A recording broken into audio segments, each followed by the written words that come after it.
be here today. I would like to just contextualize the field of work that we're doing, because it's slightly different from what we've heard before with EMI, because we are working in teacher education, and we are educating teachers at the University of Münster for primary, secondary and vocational schools. So our field of work is slightly different from TEFL practices internationally. And I liked the presentation this morning, this continuum that you presented this morning, where you have to focus on language and to focus on content. We are slap bang in the middle, so to speak. So it's right. Well, it's approximately a little bit like FLIL teaching, because we don't just focus on functional language practice, but it also has a lot of content integrated to it.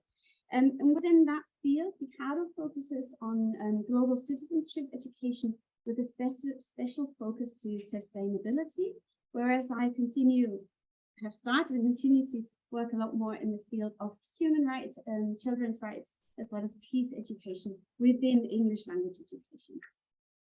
Okay, without further ado, we are going to zoom in now and ask how cosmopolitan perspectives can enrich global English teaching and learning, research and practice. That's right. And before we start, our presentation today is based on that article that we put up here that was published last year in Markus Kalli's, Stephanie Hehners, Philipp Mess and Michael Westphal's volume on localizing teaching English as an international language, just in case you want to read up on that. So have you ever looked at two things and thought that's a perfect match, like the two universities we heard about, or fish and chips?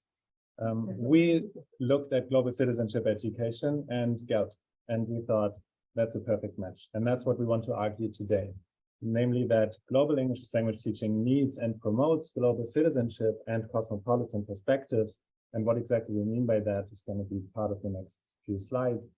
And at the same time, that global citizenship education and cosmopolitan perspectives, or cosmopolitan citizenship education, needs and promotes global Englishes at the same time. So we are aiming at arguing that there is a balance and that there needs to be a balance between the two.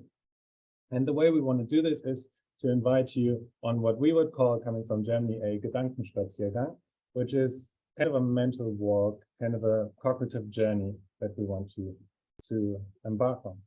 And we're going to start with the question of what is global citizenship education, what is cosmopolitan citizenship education, and then move towards the question why current concepts and practices in English language education are insufficient, both with regards to global citizenship education, but also with regards to consistent implementation of global English language teaching. And we're going to finalize our talk today in terms of answering the question or giving an outlook on what would change if we were consistent with the global citizenship education approach and a paradigm shift towards that in English language education. Now, global citizenship education is a vast discourse.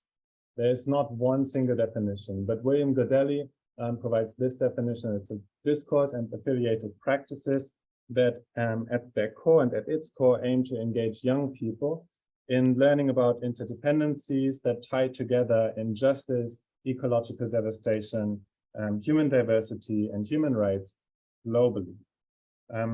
Its goal is promoting a more peaceful, a more just, a more harmonious world.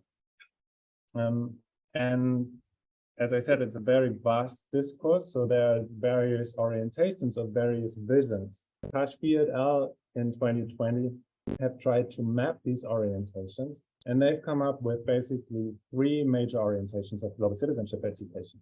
The first one being neoliberal. So being a global citizen means basically being a successful participant in the global market force. But we are focusing today in our talk on the other two orientations, that's critical global citizenship and cosmopolitan global citizenship. Critical, asking questions such as decolonization and power hierarchies, and how are we positioned in the discourse on global citizenship?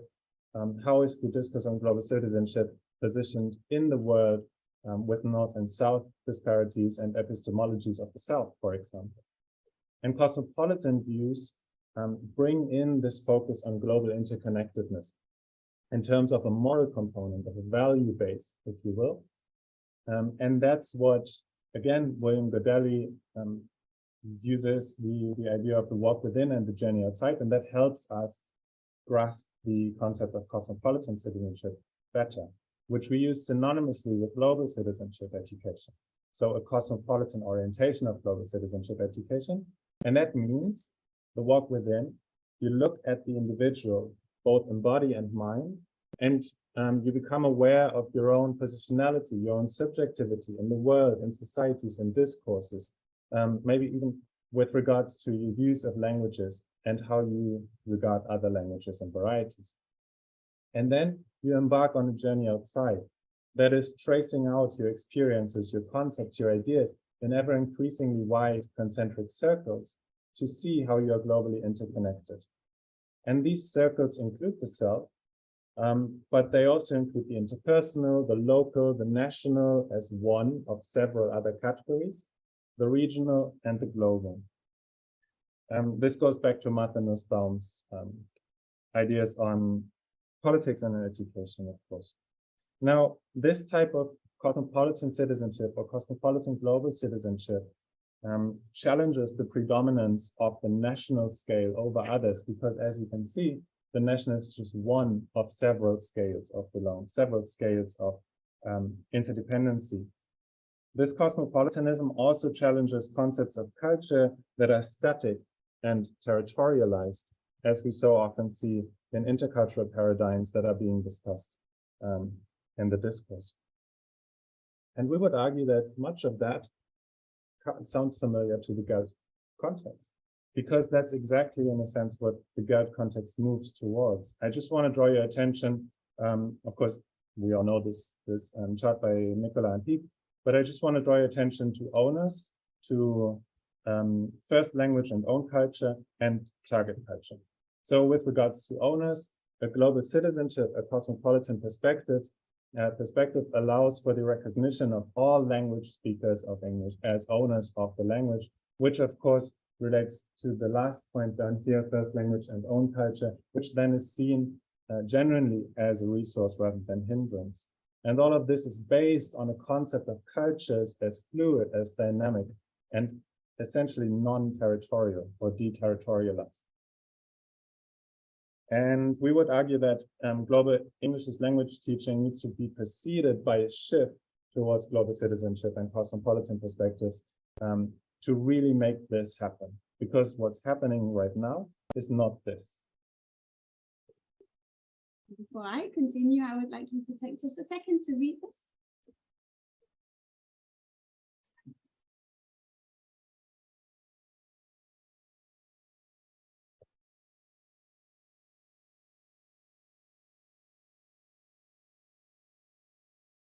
So these are the curricular guidelines. It's one of the newer documents, and it describes basically what teachers are supposed to teach their students in terms of culture, but also in terms of language, because culture and language are inherently connected. We all know that, we are all aware of this.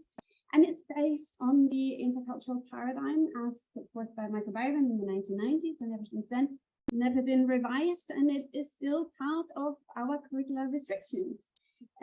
But it clearly shows exactly these restrictions that would make global English teaching next to impossible. At least this is our argumentation. So it reflects the tendency to teach and learn with a fixed set of target countries, especially for the younger years. And it has a very strong and explicit focus on both the UK and the USA, thereby the preference of British English and American English.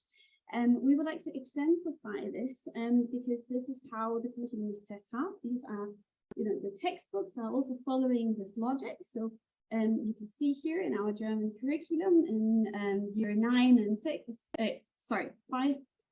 we start with England. So we have a very strong focus on received pronunciation, standard English.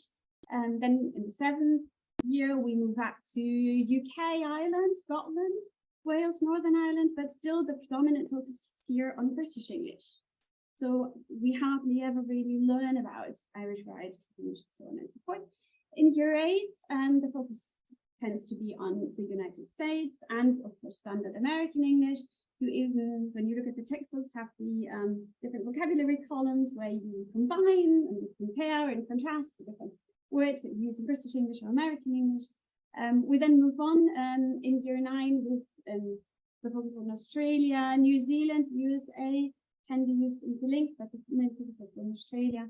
And then in year 10, you would think that the phenomenon-based global focus would allow for more open approaches and for different varieties. But a relatively recent study by Schildhauer et al. From 2021 has clearly shown that it doesn't do that. So neither the curriculum nor the textbooks actually give you the space to open your focus here as a teacher. And the advanced learners as well, it's supposed to have a phenomenon-based global focus, but it still uses the target countries. We have listed here Nigeria because it's a very recent addition to our curriculum in the stage 1 thing. So what it shows is that learners encounter first receive pronunciation British English, standard American, standard Australian, and so forth. And there's no room for varieties really as part of language learning. But our point is, it is not just the language learning, it's also the learning about cultures, because we do not allow space for discussing questions of ownership or to deconstruct the native speaker ideal. It just doesn't happen. And to refer back to Budelli, there is no possibility, no space for a critical walk within and no room for the journey outside. What would change if we had our way, so to speak? So what would happen if we managed to actually change and shift from the intercultural paradigm to global citizenship education as we understand it? Now I'd like you to read that quotation.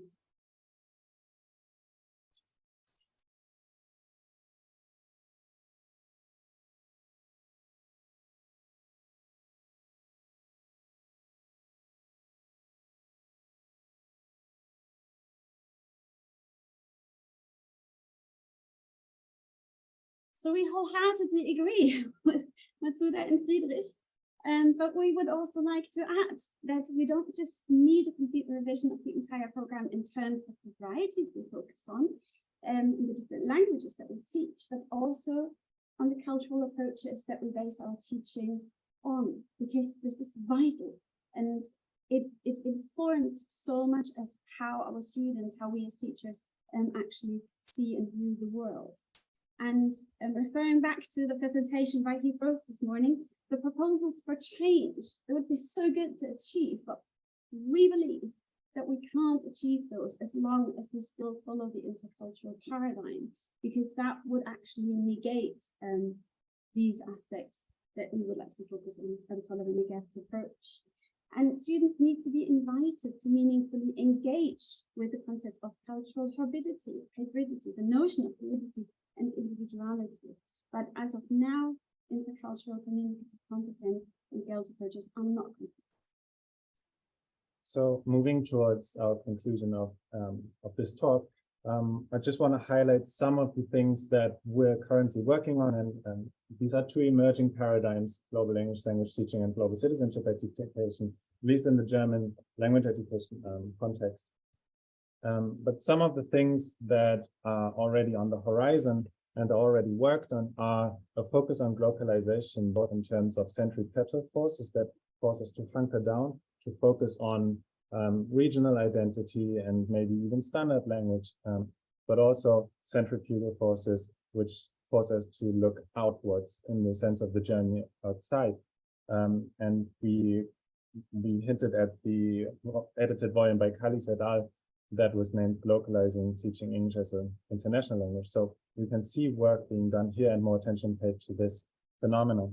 Also in terms of multi-perspectivity as a strategy ready for English language classroom use, to provide multiple perspectives in terms of the language, in terms of language use, in terms of language ownership, to avoid the dangers of a single story, as Adichie would say, which ties in with language ownership. Because if you offer your learners, especially in English, not as a native speaker or not as a native language context, you offer those perspectives that everybody uses the language differently. Learners assume more agency, assume more ownership of their own language use in everyday life, which again then leads to decolonization. An extremely hot topic in Germany right now. It's exploding, and we see a lot of work being done there with some work forthcoming. And of course, one of the staples of the German research done in GELT is on attitudes and perceptions. And here I just highlighted two studies by Philipp Mehr, Johanna Hartmann, and Dominik Fromlich, 2021 and 2022, in which the authors argue that cultural learning will help mitigate negative attitudes and stereotypes that learners hold regarding varieties. But I'm actually working with Philipp Mehr on another line of argumentation coming from a cosmopolitan perspective, arguing that cultural learning will not help as long as it's in the current state, but will actually work as a driving force for those negative attitudes and stereotypes. So there's a lot of work coming up. For now, though, our argument is that we need the balance of global citizenship education and global English language teaching to actually facilitate the consistent and successful implementation of both in our language classrooms. And that's what we try to argue today. Thank you so much.